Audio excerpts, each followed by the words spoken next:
Vasudevam Sutam Devam Kanshachanuramardanam Devaki Paramanandam Krishnam Vande Jagat Guru.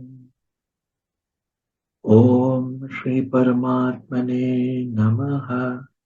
Srimad Bhagavad Gita Atha Saptamodhyayaha. Bhumirapo Nalo Vayuh Kham Mano Buddhireva Cha Ahankara iti yam me bhinna prakritirashtadha apareyamitastvanyam prakritim vidhi me param jiva bhutam mahabaho yayedandharyayate jagat. In this two slokas that we have chosen and we are talking about, the principal item is a comparison of the types of nature that Bhagavan talks about, what we term the Prakriti. And there are two levels, the lower level and higher level. The lower level is termed Apara Prakriti, and the higher level is Para Prakriti. That earth, water, fire, air, ether, mind, reason, and egoism are part of what term the Apara Prakriti. And the Para Prakriti is the following. A very good illustration is given here by Shankaracharya, I think, in Vivek Churaman, where he describes a pot with and water in it, full, but then you can see the orb of the sun, the reflection. In other words, when you look at the pot with the water, you can see the reflection of the sun. And the reflected sun of the individual ego, self, ego that we have. This is what it relates to. The Apara has more to do with the sensor. So there is a sensory system there. And in fact, it is, as I said a bit earlier, it's an inferior type of nature compared to the Para, which is the highest nature. It involves a lower type of science to understand it, Apara Prakriti, because mostly it is physical. So we tend to compare things from referring to things which are materials, which are existing and can see. So we are sort of limited by what we see around the material world to be able to explain this Apara Prakriti. Whereas in the Para Prakriti, the higher level, we are looking at what is the truth, what is total reality. It is a condition of being transcendental. It is away from sensory system. And there you have the consciousness and the intelligence that support the whole universe. So that is quite distinct, Para and Apara. Okay? Always there. So a person, how is going to detach himself or herself from this water and reflection and so forth? It is by knowledge. So if a man has a good knowledge, the type of knowledge that makes him become a wise man, that person will not be interested in the body, mind, and egoism. He or she will always be taking refuge on the earth. We have to know how to detach ourselves from the sensory system and become transcendent.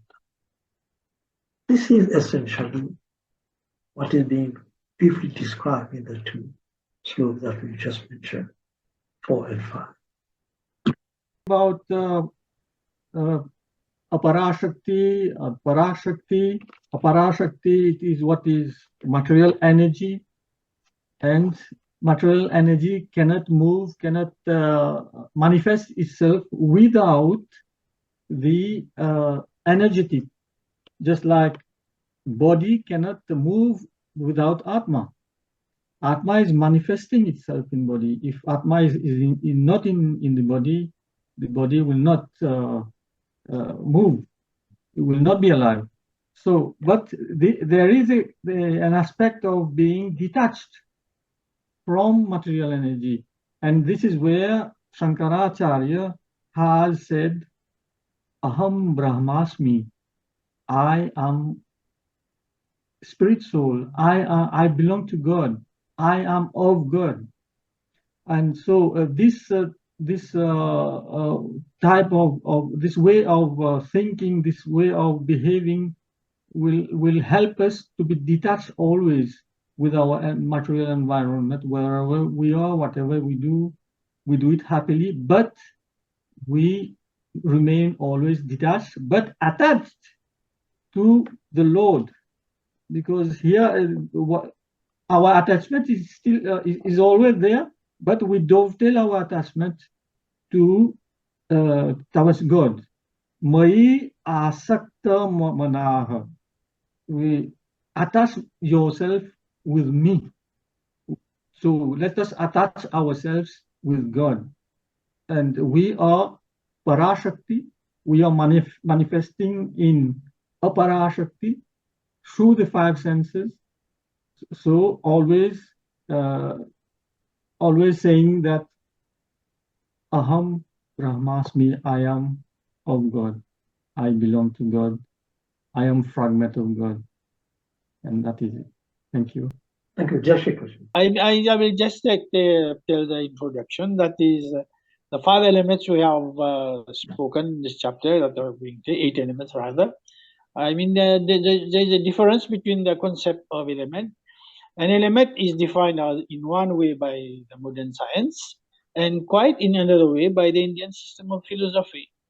Well, we started by saying that chapter 7 talks about the absolute truth. I mean, the knowledge. What is that knowledge and what is that absolute?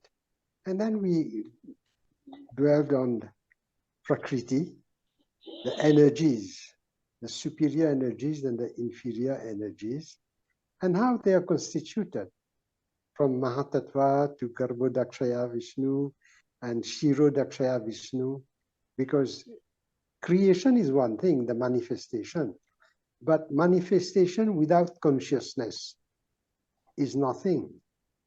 As we all pointed out, it's the consciousness that gives the life to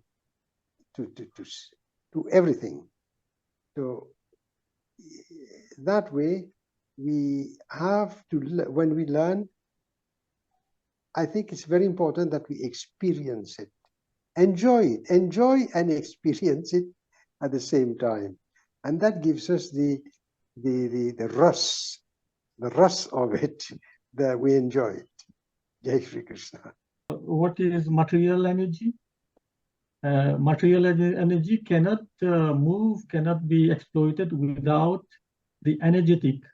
Material energy is composed of Panch Mahabhut, and the energetic is the Jiva.